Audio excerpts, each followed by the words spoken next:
Hello and welcome to Kitchen Counter Crafts. If you like this video, would you please like, comment, share, and subscribe?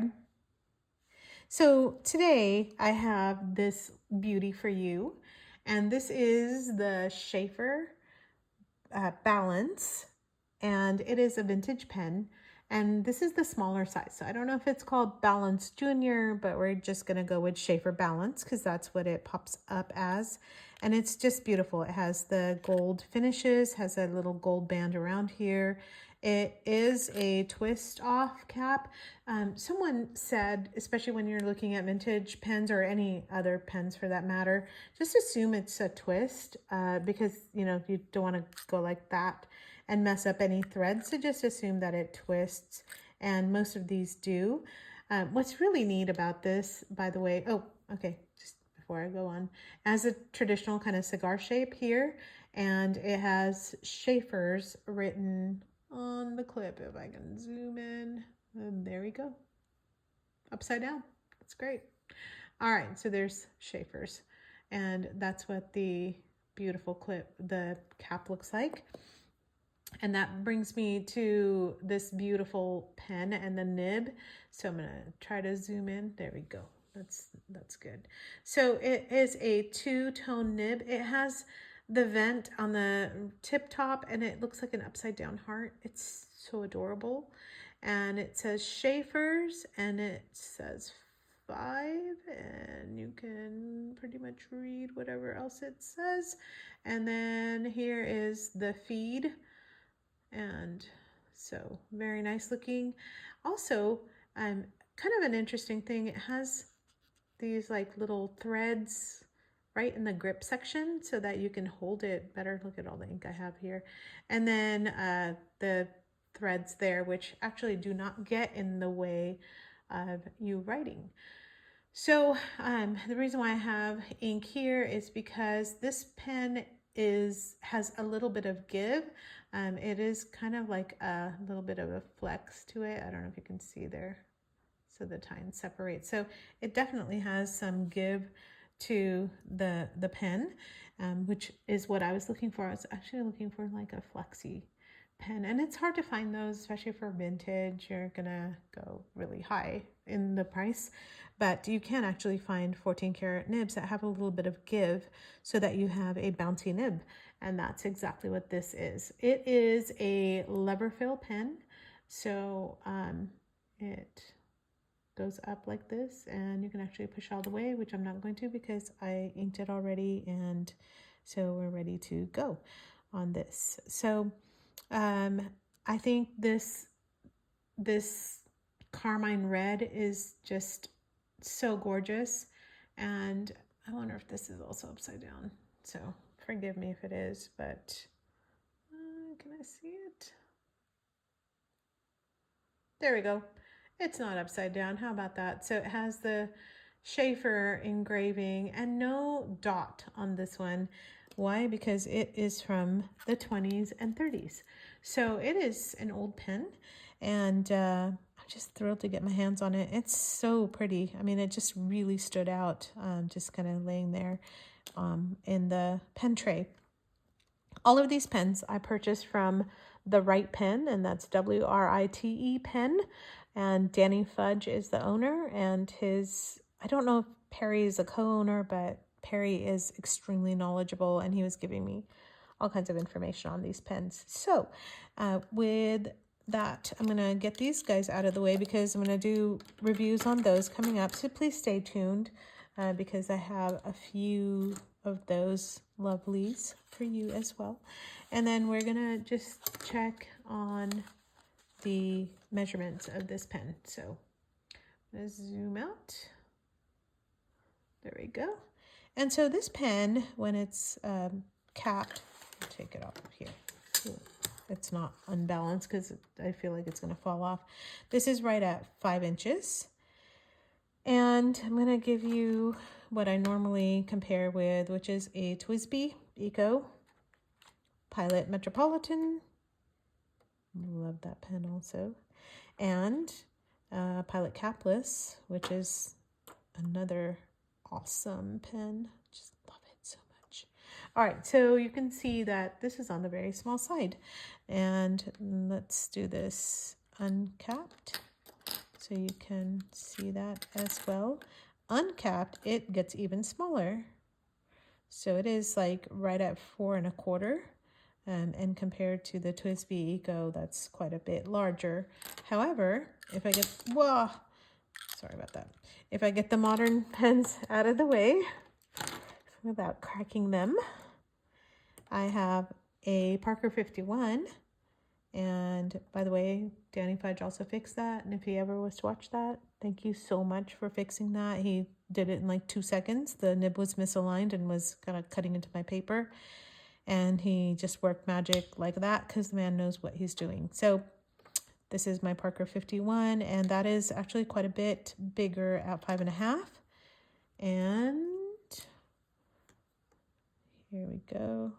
It's here, and it's at 5 inches. So you can see it's still quite a bit bigger in terms of the pen size. So what to do? Well, if you have little bitty hands, then you can use a little bitty pen like this for me. For me, it's just the perfect size, and I'm able to write with it, no problems. It's really perfectly balanced. Sheaffer Balance. Yeah, that's right. And then if you post it with the cap, it's also just great to write with. For me, it's too big. So I usually love holding just the cap here because I'm in meetings, and so I'll just, hang on to it, right?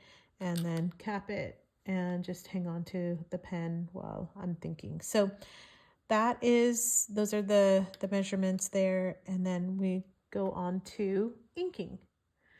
Well, welcome back.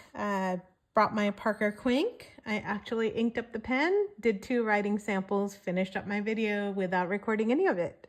So apparently I didn't push start, which is kind of important, especially when you're doing videos. So all right, let's take 2 here. So this is Parker Quink, and it is recommended for any vintage pens. In fact, the people who deal in vintage pens tell you that you should either use Quink or Waterman or Sheaffer script. So you want to use very stable inks, and absolutely under no circumstances should you ever use a lubricated ink like Noodler's or Iroshizuku. So they will degrade the bladder inside, and they will also degrade parts in your pens, in the vintage pens. So you want to keep those for other pens that you have that are, more current and modern. So, all right. One of the things that I was mentioning in the video that I was not making, so I guess I was talking to myself, is this lever fill. And so don't be afraid of the lever. I purchased the pen from The Right Pen, and that is WRITE, and Danny Fudge owns it, and Perry, I don't know if he's a co-owner, but he's always there talking to me about these pens and just the provenance of them. And so he talks about where they got them, what the historical interesting facts are behind that. And so anyway, so just a joy to just talk to people who love pens. And also it's a joy to purchase from a reputable dealer who is like seated right there next to his pens. And Danny Fudge actually will explain how to use your pen. He will explain how it's been restored. He will explain some of the stuff that he does. You can dip it, try it, and utilize it right then and there. So it's really nice because you know that you're getting a good pen that's going to write right away. And this one is no exception. So let me tell you about a lever fill. So in these pens, there is a lever, and the lever I'm not going to do this because I already filled this pen, but I'm going to show you how to do that also. If I go like this, it's going to spit all the ink out. And so anyway, the lever goes up like that. And so if you see inside, which you are not going to see inside because it's sealed by the pen restorer, and there is a tube that is like a rubber bladder in here, and there's like a J hook that kind of goes down, and so, or I don't know which way it goes down. I think it's this way. And so when you push this up, it actually pushes down on that, almost like a, you know, going like this, like a tweezer type of a thing. So that's all there is. It's not any magic. In fact, I asked Danny if you can break the lever, because that's what I get scared about. Like, oh my gosh, I want to break this lever. And he's like, no, you're not going to break it. You're fine. So you can actually go like this. Okay, are you able to see this? There we go. All right, so you should actually hear something in there, like it goes like that. You can hear that. So you can do that a couple times to make sure that it's in there.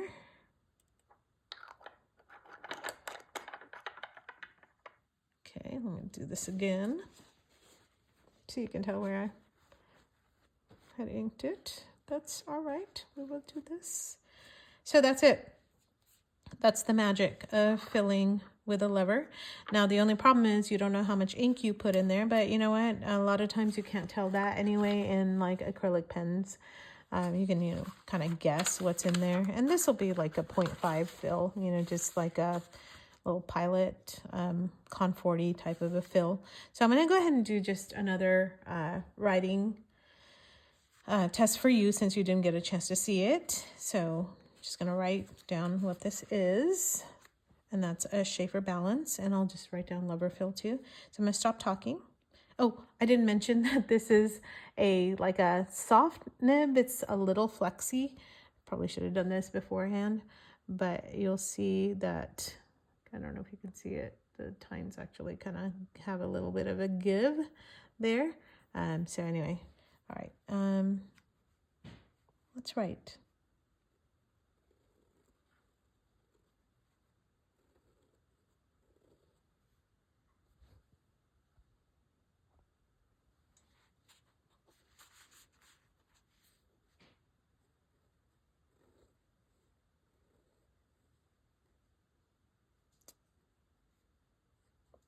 I forgot the A.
All right, so there's just a tiny bit of feedback, which is so pleasant to hear.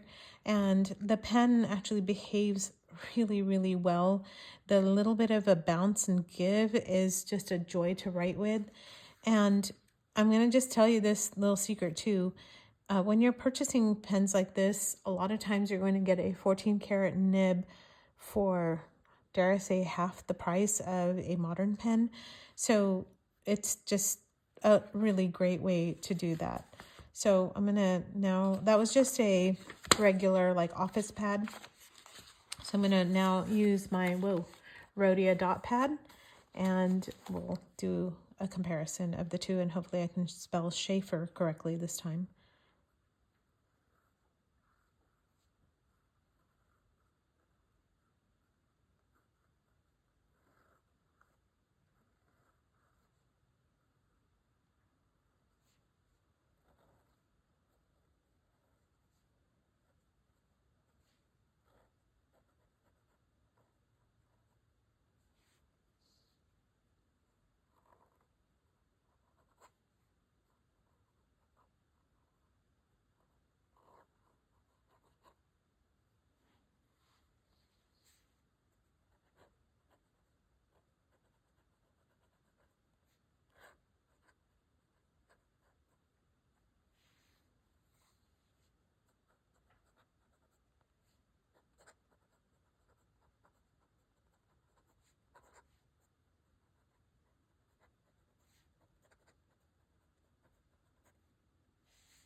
Okay, so there is the writing sample. Let me just put that up to the camera. Whoa, just a bit here. So in writing, I know you cannot see this, but there is actually quite a bit of difference between writing on bad paper versus writing on good fountain pen paper for this particular pen.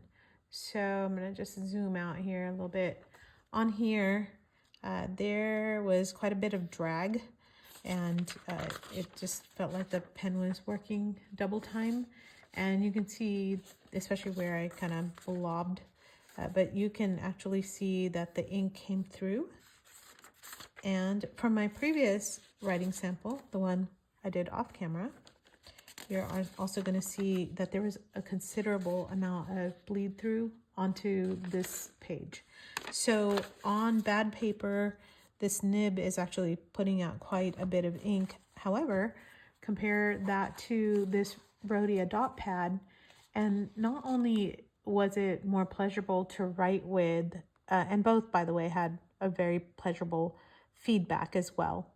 So a little bit of scratchiness to the nib, but not scratchy as in writing, but just that sound that's just wonderful. I absolutely live for that.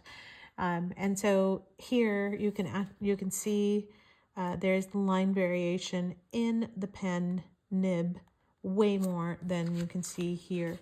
In fact, close up, you can actually see a little bit of feathering as well, although not that much in terms of Parker Quink. But the writing sample on the better paper just seems to do much better. So that's it. So that's what I have for you today. Again, I encourage you to not be afraid of pens that have like the leather fill. I think they're just fun. I think they're quirky. They, again, have a history to them. I wonder, who owned this beforehand, if it had multiple owners, what made them get it, who's the person who actually purchased it from the store. So cool to think about, and how it ended up in my hands. So just love thinking about things like that. And look at how well this pen has survived the test of time so far. It's coming up on 100 years, especially if it was from the 30s, which is kind of weird to think about now, but anyway. So a wonderful pen. I love it so much. And give me your thoughts on it. Tell me, do you own any old Sheaffers, any vintage pens? What do you think? Do you have any pro tips on how to fill with a lever? Are you scared of the lever fill, or any other types of filling mechanisms? I'd just love to hear from you and see what you think. Until next time, bye.